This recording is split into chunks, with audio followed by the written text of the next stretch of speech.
ప్రజల ఆరోగ్యాలను కాపాడే వైద్యులను ప్రజలే రక్షించుకోవాలని ప్రముఖ సినీ నటుడు సుమన్ కోరారు. కోల్కతాలో జూనియర్ వైద్యురాలి ఉదంతంపై ఆయన తీవ్ర దిగ్భ్రాంతిని వ్యక్తం చేశారు. మహిళలపై అఘాయిత్యాలకు పాల్పడే వారిని శిక్షించేందుకు చట్టాలను మరింత కఠినతరం చేయాలని ప్రభుత్వానికి విజ్ఞప్తి చేశారు. అందరికీ నమస్కారం. నేను యాక్టర్ సుమన్ అండి. సో ఈ రోజు ఏంటంటే మొత్తం దేశాన్ని అసలు షేక్ చేసే మ్యాటర్ ఏంటంటే మీ అందరికీ తెలుసు. మొన్న కలకత్తాలో జరిగిన ఒక ఘోరమైన రేప్ మర్డర్ కేసు అండి. సో నేను ఎప్పటి నుంచో నేను చెప్తున్నానండి, మన భారతదేశం అంటే 75 ఇయర్స్ అయినప్పుడే నేను చెప్పాను చట్టం మారాలి, శిక్ష చాలా తక్కువగా ఉంది. ముఖ్యంగా మహిళల విషయంలో రేప్ కానీ మొలెస్టేషన్ కానీ ఇలాంటి వాటిలో చాలా సాఫ్ట్గా ఉంది. చేసే అతను మళ్ళీ అదే క్రైమ్ అని ఒక బెయిల్కి ఒక అమౌంట్ కట్టేసి చేస్తున్నాడని చెప్పి నేను చాలాసార్లు చెప్తున్నాను.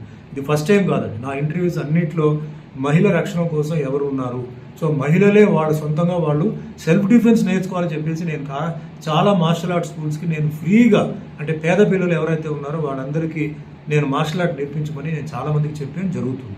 సరే, ఓకే అండి. ఈరోజు ఈ విషయం ఏదైతే ఉందో ఇది చాలా అంటే ఒక సైడ్లో దుఃఖమైన మ్యాటర్, చాలా సీరియస్ అయిన మ్యాటర్. అది ఎలా జరిగింది, ఎవరు చేశారు, ఇవన్నీ ప్రాసెస్లో తెలుస్తుంది.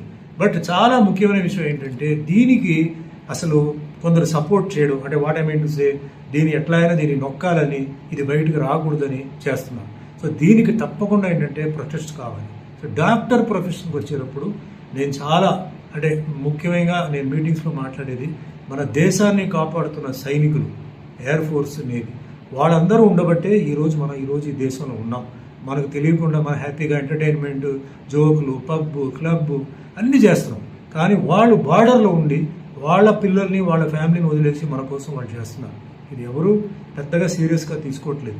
అయినప్పటికీ చాలా చిన్న శాలరీకి వాళ్ళకి ఏదైనా జరిగినా కూడా చిన్న కాంపెన్సేషన్తో వాళ్ళు ఉన్నారు. వాళ్ళకి హ్యాట్స్ ఆఫ్. దాని తర్వాత నెక్స్ట్ ప్రొఫెషన్ వచ్చేది పోలీస్. అంటే ఇంటర్నల్గా వాళ్ళ బార్డర్ అయితే ఇంటర్నల్గా ఏ గొడవ జరిగినా, ఏ రైట్ జరిగినా, ఏ క్రైమ్ జరిగినా, ఏ రౌడీ షీటర్, గూండా, టెర్రరిస్ట్ వచ్చినా ముందు వచ్చేది వాళ్ళే. సో వాళ్ళకు కూడా ఏంటంటే ఇదే మాదిరిగా వాళ్ళ ఫ్యామిలీస్ని వాళ్ళు ఎక్కడో పెడేసి వాళ్ళ డ్యూటీ మీద డే అండ్ నైట్ చేసుకుని మహిళా పోలీసు కూడా ఉంటున్నారు. అదేవిధంగా నెక్స్ట్ నేను చెప్పేది డాక్టర్లు, నర్సులు అండి. వీళ్ళ గురించి నేను ఎప్పటి నుంచో నేను చెప్తుంటే దీని గురించి ఎవరు పెద్దగా సీరియస్గా తీసుకోలేదు. కానీ కరోనా టైం వచ్చినప్పుడు వాళ్ళ ఇంపార్టెన్స్ ఏంటో తెలియదు. మన బంధువులు, మిత్రులు పేషెంట్ దగ్గరికి రాకూడదు చెప్పినప్పుడు మన బంధువులు కాదు, మిత్రులు కాదు, అభిమానులు కాదు, వాళ్ళు మతానికి, కులానికి సంబంధం లేకుండా వచ్చి దగ్గరకు వచ్చేసి పేషెంట్కు సేవ చేశారు. చాలామంది ప్రాణాలు కూడా కోల్పోతున్నారు.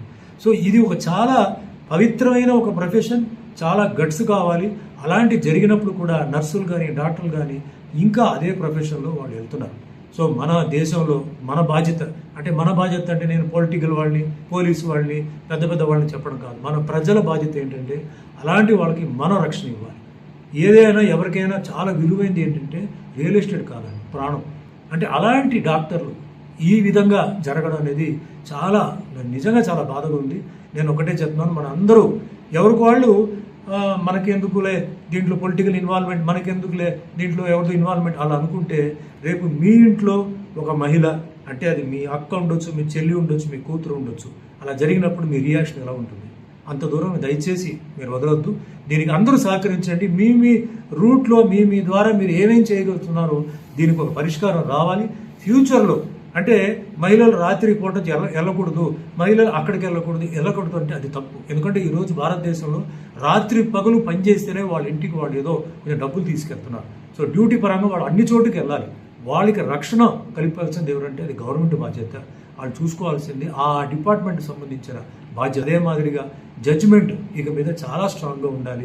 ఒక్కసారి ఇలాంటి విషయంలో ఎవిడెన్స్ దొరికి వాళ్ళని అరెస్ట్ చేస్తే కఠినంగా, అంటే లైఫ్ ఎప్పుడో ఒక లైఫ్ని తీసేయడో మళ్ళీ ఒక లైఫ్ పోవాలి, ఆ విధమైన ఒక పనిష్మెంట్ ఇవ్వాలి. కాన్స్టిట్యూషన్ని మార్చాలి. గవర్నమెంట్ సీరియస్గా తీసుకోవాలి. మనం ఎన్ని ఫ్లైఓవర్లు కట్టాం, ఎన్ని సబ్వేలు కట్టాం, ఎన్ని కాలేజీలు కట్టాం, ఎన్ని అది కట్టాం, ఇది కట్టాం కాదండి. మనుషులకి రక్షణ కావాలి. నేను ఎప్పుడు చెప్తుంటాను, నా పాలసీ పాలిటిక్స్లో ప్రొటెక్షన్, పీస్, ప్రాస్పెరిటీ, ఇది 3 ఎప్పుడు ఉంటే దేశం బాగుంటుంది. సో దయచేసి నా రిక్వెస్ట్ యాజ్ అన్ ఆర్టిస్ట్గా ప్లీజ్ అందరూ మీరు సహకరించండి, న్యాయానికి మనం సపోర్ట్ చేద్దాం. డాక్టర్లు అంటే దేవుడు లాంటి వాళ్ళు, ఎందుకంటే అంతకన్నా బెటర్ ప్రొఫెషన్ అంటే నేను చెప్పను. అదే మాదిరి సాక్రిఫైస్, ఎందుకంటే మిలిటరీ పోలీస్ అంటే అసలు అంటే శత్రువు ఎవరో కనబడుతుంది, ఇక్కడ వాళ్ళ ప్రొఫెషన్లో ఏంటంటే శత్రువు ఎవరో తెలియదు. What I mean to say corona virus. So అలాంటి వాళ్ళని కాపాడాల్సిన బాధ్యత మనకుంది, ప్రభుత్వం ఉంది, పోలీసు ఉంది, అందరికీ ఉంది. సో ప్లీజ్ ఈ ఒక కేసుని మనం సీరియస్గా తీసుకొని ఎక్కడో కల్కట్టలా జరిగింది అని అనకుండా మన ఊళ్ళో కూడా రేపు జరగవచ్చుని అనుకుని దయచేసి మీరు అందరూ సహకరించాలి. So once again it's a request from my side అండి. All the best. Thank you.